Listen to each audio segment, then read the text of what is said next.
নমস্কাৰ বন্ধু-বান্ধৱীসকল welcome to my channel good luck Assam. আজি এটা নতুন ভিডিঅ'লৈ আপোনালোকক স্বাগতম জনাইছোঁ। আজি জনাব বিচাৰিছোঁ অৰুণোদয় আঁচনিৰ ছেকেণ্ড লিষ্ট আপোনালোকে লাভ কৰিলেনে? যিসকল হিতাধিকাৰী এতিয়া লাভ কৰা নাই ছেকেণ্ড লিষ্ট মানে আপোনালোকৰ নামটো আহিছে নে নাই, আপুনি কেনেকৈ চেক কৰিব? যদি আপুনি নতুনকৈ আবেদন কৰিছিলে বা আপুনি লিষ্টখন চাব পৰা নাই, তো নতুন লিষ্ট আপোনালোকে ক'ত চাব পাৰিব আজি মই এই ভিডিঅ'ত জনাম। তো গতিকে আপোনালোকে ভিডিঅ'টো কোনো স্কিপ নকৰিব, শেষলৈকে চাই থাকিব। তো বলক ভিডিঅ'টো আৰম্ভ কৰোঁ। Welcome to my channel good luck Assam.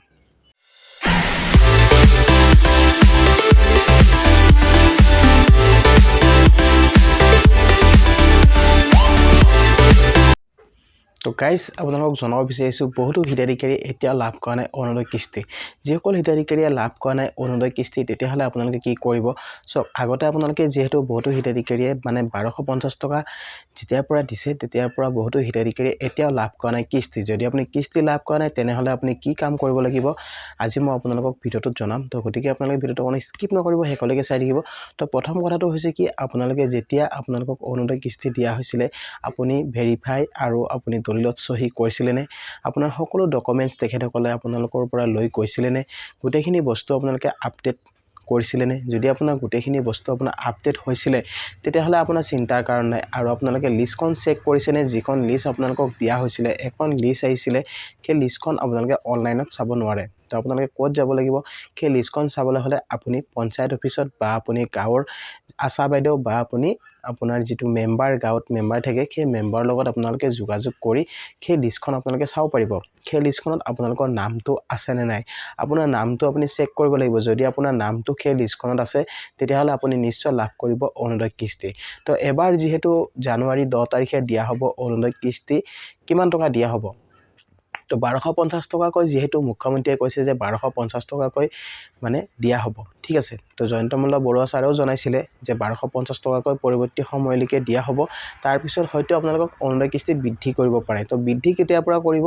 যিহেতু ইলেকশ্যন আহি আছে, ইলেকশ্যনৰ হয়তো পিছত আপোনালোকৰ যিহেতু অৰুণোদয় যিটো কিস্তি আপোনালোক 1250 টকা দিয়া আছিলে, সেই 1250 টকাটো আপোনালোকে হয়তো বৃদ্ধি কৰিব পাৰে। কিন্তু 1250 টকাটো এতিয়া বহুতো হিতাধিকাৰী লাভ কৰা নাই। তো সেইটো হৈছে ডাঙৰ প্ৰশ্ন। তো এতিয়া আপোনালোকে চাওক, আপোনালোকে যদি অৰুণোদয় কিস্তি লাভ নকৰে তেনেহ'লে আপুনি কি কৰিব? আপুনি পঞ্চায়ত অফিচত গৈছেনে নাই? আপুনি পঞ্চায়ত অফিচত আপুনি কমপ্লেইন কৰিছেনে নাই? আপুনি যে কিস্তি লাভ কৰা নাই তাৰ ওপৰত আপোনালোকে কমপ্লেইন কৰিব লাগিব। মানে আপুনি অফিচত জনাব লাগিব যে কিহৰ কাৰণে আপুনি কিস্তি লাভ কৰা নাই। যদি আপুনি যোগ্য হিতাধিকাৰী হয়, আপুনি প্ৰত্যেক মাহে মাহে আপুনি লাভ কৰে বা আপুনি এজন বিধৱা হয়, মানে আপুনি একেবাৰে দুখীয়া দৰিদ্ৰ লোকৰ পৰিয়ালৰ সদস্য হয়, তেতিয়াহ'লে আপুনি নিশ্চয় লাভ কৰিব অৰুণোদয় কিস্তি। কিন্তু তাৰপিছতো আপুনি দুখীয়া দৰিদ্ৰ লোক হৈও আপুনি একেবাৰে মানে ধৰক দুখীয়া শ্ৰেণীৰ লোক হয় তথাপিও আপুনি লাভ কৰা নাই অৰুণোদয় কিস্তি। যদি আপুনি অৰুণোদয় কিস্তি লাভ নকৰে তেনেহ'লে আপুনি কি কৰিব লাগিব? আপোনালোকক মই এই ভিডিঅ'টোত আপোনালোকক চলিউশ্যন দিম, কিন্তু আপোনালোকে ভিডিঅ'টো একেবাৰে স্কিপ নকৰিব। মেইন কথাটো হৈছে কি, বহুতো হিতাধিকাৰীয়ে এতিয়াও নাজানে আপোনালোকে কোনটো কাম কৰিব লাগে আৰু কোনটো কৰিব নালাগে। তো প্ৰথম কথাটো হৈছে কি, আপোনাৰ একাউণ্টটো আপোনালোকে এবাৰ চেক কৰক। আপোনাৰ একাউণ্টটো ঠিকে আছে নে নাই। আপুনি পঞ্চায়ত অফিচত গৈ আপুনি বা মহকুমা অফিচত গৈ আপোনাৰ যিখিনি আপোনাৰ ডকুমেণ্টছ আছে নথিপত্ৰ, সেই নথিপত্ৰসমূহ আপোনালোকে এবাৰ অফিচত লৈ যাব। অফিচত লৈ যায় আপোনালোকে তেখেতসকলক চেক কৰাব যে আপোনাৰ একাউণ্টটো এক্টিভ হৈ আছেনে নাই। যদি আপোনাৰ নামটো কৰ্তন হোৱা নাই তেতিয়াহ'লে আপোনাৰ নামটো এক্টিভ হৈ আছে। যদি আপোনাৰ নামটো কৰ্তন হৈ যায় তেতিয়াহ'লে হয়তো আপোনাৰ নামটো তাতে লিষ্টত নাহিব পাৰে। তো লিষ্টখন আপোনালোকে কেনেকৈ চাব? লিষ্টখন চাবলৈ হ'লে আপুনি আশাকৰ্মী বা আপুনি মেম্বাৰৰ লগতো যোগাযোগ কৰি তেখেতসকলৰ হাতত এখন লিষ্ট আহে, সেই লিষ্টখন আপোনালোকে চাব পাৰে। তাত নামটো আপোনাৰ যদি আছে তেতিয়াহ'লে আপুনি নিশ্চয় লাভ কৰিব অৰুণোদয় কিস্তি। আৰু যদি আপোনাৰ নামটো নাই তেতিয়াহ'লে আপুনি অফিচত যাব লাগিব যে আপুনি এজন যোগ্য পৰিয়াল হয়, মানে আপুনি যোগ্য লোক হয়, মানে আপুনি যোগ্য হিতাধিকাৰী হয়। যদি আপুনি এজন যোগ্য হিতাধিকাৰী হয় আপুনি নিশ্চয় অৰুণোদয় আঁচনি পাব। যিহেতু মুখ্যমন্ত্ৰী হিমন্ত বিশ্ব শৰ্মা ছাৰে কৈছে যে যিবিলাক দৰিদ্ৰ পৰিয়াল আছে, যিবিলাক দৰিদ্ৰ দুখীয়া পৰিয়াল আছে, সেই দুখীয়া পৰিয়ালসমূহে সকলোৱে লাভ কৰিব অৰুণোদয় কিস্তি। কিন্তু তাৰপিছতো বহুতো হিতাধিকাৰী এতিয়াও লাভ কৰা নাই অৰুণোদয় কিস্তি। তো প্ৰথম কথাটো হৈছে কি, আপুনি কিয় লাভ কৰা নাই অৰুণোদয় কিস্তি, সেই বস্তুটো আপোনালোকে চাব লাগিব। আপুনি কিহৰ কাৰণে লাভ কৰা নাই? আপোনাৰ কিবা ডকুমেণ্ট দিওঁতে কিবা ভুল হৈছিলে নেকি? আপোনাৰ ক'ৰবাত কিবা দিবলৈ থাকি থাকি গ'ল নেকি যদি তেনেকুৱা কিবা আপোনালোকৰ যদি তেনেকুৱা কিবা যদি ডাউট থাকে তো আপোনালোকে সেই বস্তুটো ক্লিয়াৰ কৰি ল'ব লাগিব তো ক্লিয়াৰ কৰিবলৈ হ'লে আপুনি মহকুমা অফিচত এবাৰ যাব মহকুমা অফিচত গৈ আপোনাৰ যিটো বেনিফিচিয়াৰী ষ্টেটাছ আছে সেই ষ্টেটাছটো আপোনালোকে এবাৰ চেক কৰি চাব যেহেতু আগতে অনলাইনত আপোনালোকে চাব পাৰিছিলে আপোনাৰ নামটো বা আপোনাৰ লিষ্টত নামটো আহি যায় আপোনাৰ লিষ্ট এখন আহি যায় তাতে আপোনালোকৰ নামটো আহি যায় আপোনাৰ PFMS ভেৰিফাই আছেনে নাই সেই বস্তুটো চাব পাৰি আপুনি কিমানটা ইনষ্টলমেণ্ট লাভ কৰিলে সেই বস্তুটো চাব পাৰি কিন্তু যেহেতু এতিয়া অৰুণোদয় যিটো ৱেবছাইট আছে সেই ৱেবছাইটটো বন্ধ কৰি থোৱা হৈছে তো বন্ধ কৰি থোৱাৰ বাবে এতিয়া বহুতো হিতাধিকাৰীয়ে তাৰমানে এই লিষ্ট মানে আপোনাৰ যিটো নাম সেই নামটো আপোনালোকে চেক কৰিব পৰা নাই তো তাৰ কাৰণে আপোনালোকে ভয় নাখাব আপোনালোকে যাওক অফিচলৈ অফিচত গৈ আপোনালোকে সেই ডকুমেণ্ট আপুনি লৈ যাব আৰু লগতে আপুনি বেনিফিচিয়াৰী নম্বৰটো নিব নাপাহৰিব সেই বেনিফিচিয়াৰী নম্বৰটো এবাৰ আপোনালোকে চেক কৰি চাওক সেই বস্তুটো যদি আপুনি চেক কৰি চায় তেতিয়াহ'লে আপুনি গম পাব আপোনাৰ নামটো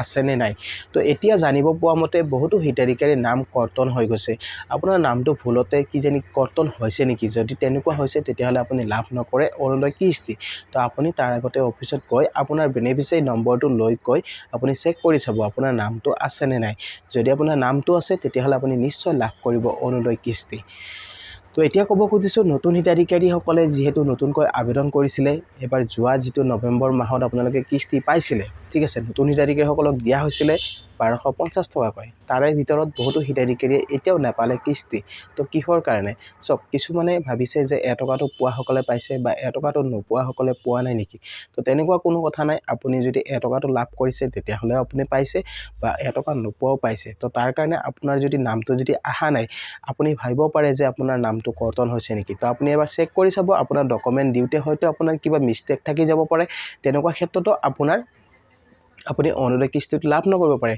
তো আপুনি সেই বস্তুটো আপোনালোকে চেক কৰিব লাগিব আপুনি প্ৰথম কথাটো আপুনি চেক কৰক আপুনি অফিচত যাওক আপোনাৰ বেনিফিচিয়াৰী ষ্টেটাছ নম্বৰটো লৈ যাব আপুনি চেক কৰি চাব আপোনাৰ যদি গোটেইখিনি ঠিকে আছে নিশ্চয় আপুনি লাভ কৰিব অহা যিটো জানুৱাৰী 10 তাৰিখে দিয়া হ'ব অৰুণোদয় কিস্তি 1250 টকাকৈ তো সেই 1250 টকাটো লাভ কৰিব আপুনি নিশ্চয় কিন্তু আপুনি আপোনাৰ একাউণ্টটো এবাৰ চেক কৰক তো বহুতো হিতাধিকাৰী এতিয়াও চেক কৰা নাই একাউণ্ট আৰু আপোনালোকে যদি ভেৰিফাই কৰা নাই ডকুমেণ্টখিনি তেতিয়াহ'লে আপুনি ভেৰিফাইখিনি কৰক আপোনাৰ ক্লিয়াৰ কৰক আপোনাৰ কিবা যদি পেণ্ডিং হৈ আছে সেই বস্তুটো আপোনালোকে ঠিক কৰি লওক আৰু এটা কথা মনত ৰাখিব আপুনি আপোনাৰ যিটো বেংক একাউণ্টৰ ক্ষেত্ৰত বহুতো হিতাধিকাৰীৰ প্ৰব্লেম হৈ আছে তো যেতিয়া আপোনালোকক অৰুণোদয় কিস্তি দিয়া হয় বহুতো হিতাধিকাৰীৰ কিস্তি একাউণ্টত নোসোমায় তো চাওক আপুনি একাউণ্টত পইচাটো যিহেতু নোসোমায় আপুনি একাউণ্টটো এবাৰ KYC দিব আপোনাৰ একাউণ্টটো KYC যদি দিয়া নাই নতুনকৈ এবাৰ KYCটো দি দিব KYCটো দিলে আপোনাৰ একাউণ্টটো এক্টিভ হৈ থাকিব তেতিয়া আপুনি চাব আপোনাৰ নিশ্চয় আপোনালোকে সেই পইচাটো আপোনালোকে কিস্তি আপোনালোকে লাভ কৰিব পাৰিব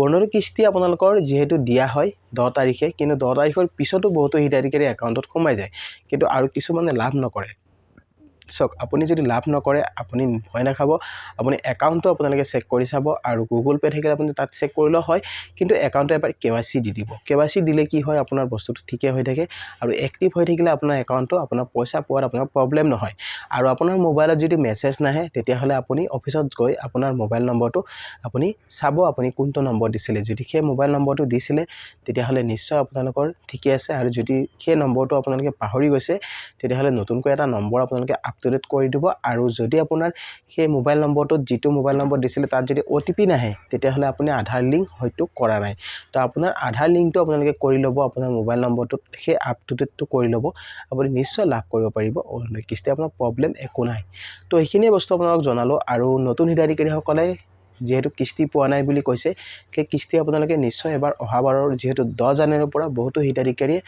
সকলো হিতাধিকাৰীক দিয়া হ'ব অৰুণোদয় কিস্তি তো তাৰ আগতে আপোনালোকে একাউণ্টটো এবাৰ চেক কৰি চাব আপোনাৰ একাউণ্টটো কিবা প্ৰব্লেম হৈ আছে নেকি আৰু নতুন লিষ্টখন এতিয়ালৈকে যিহেতু নতুন লিষ্ট তেনেকুৱা অফিচিয়েলি মতে অহা নাই তো আপোনালোকে অফিচিয়েলি মতে আপুনি অফিচত গৈ আপুনি চাব লাগিব আপোনাৰ নামটো আছেনে নাই আপোনাৰ নামটো আপুনি চেক কৰি চাব যদি আপোনাৰ নামটো আছে তেতিয়াহ'লে আপুনি নিশ্চয় লাভ কৰিব অৰুণোদয় কিস্তি তো আই হোপ আপোনালোকে নিশ্চয় ভিডিঅ'টো বুজি পালে আৰু আজিৰ ভিডিঅ'টো চাই আপোনালোকে কেনেকুৱা পালে জনাব ভিডিঅ'টো চাই যদি ভাল পাইছে তেতিয়াহ'লে এটা লাইক আৰু শ্বেয়াৰ কৰি দিব নাপাহৰিব আৰু লগতে মোৰ চেনেলটোত যিসকলে নতুনকৈ আহিছে তো চেনেলটো ছাবস্ক্ৰাইব কৰি ৰাখিব আৰু কাষত থকা বেল আইকনটো প্ৰেছ কৰি দিব যাতে এনেকুৱা ধৰণৰ নতুন ভিডিঅ' আহিলে সকলোতকৈ আগত পাই থাকে তো গাইজ আজিলৈ ইমানে জয় আই অসম।